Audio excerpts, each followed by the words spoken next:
Firstly, hindi naman ako titira sa Canada.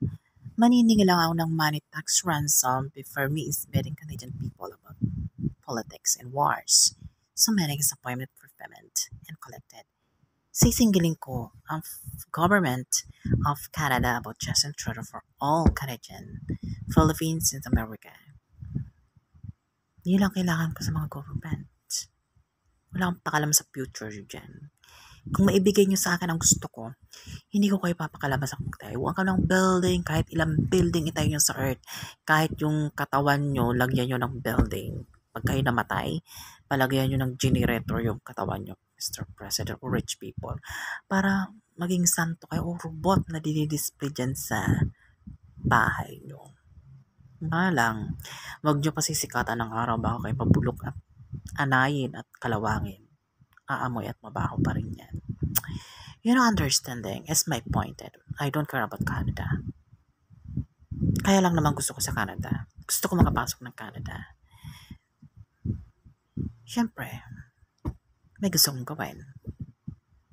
At nasa akin lahat ang desisyon. Pag ayaw ko sa Canada, pag ayaw ko sa Amerika, sa Philippines, Indonesia, Malaysia, hindi naman pwede kayo mag-ano ng gusto ko.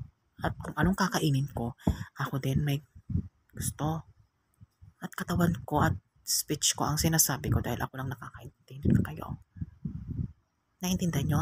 Kaya lumalaki yung ulo ng Canadian people what American Philippine because loving to me because I am here. Inaabuso lang ako ng mga yun dahil wala akong pera at ako'y poor. Kaya andito lang ako sa bansa nila habang buhay. Well, nakikita naman sila ng Christ kung ginagawa na sa akin. Kaya yan sasabihin nila. Kamatayan at pagwasak ng bansa. Pagturusa. You know, talagang matalino ka dapat alam mo tama o mali. Hindi binibili mo yung tama mo at mali mo. Tinatapal mo dyan sa pride mo para maging awareness. Hindi naman siyang consider to other people but the purpose like you. Bullshit. You don't understand Justin Trudeau of all Canadian government people, America and Philippines. Kayong pinaka-problema ko sa buong buhay ko dito sa history before the Ukraine in Russia. Kaya nga nag-war sila dahil sa inyo Kaya kayong sinisisi ko. Because you believe to me, I believe you. But you are done now. Do not do that. Get it?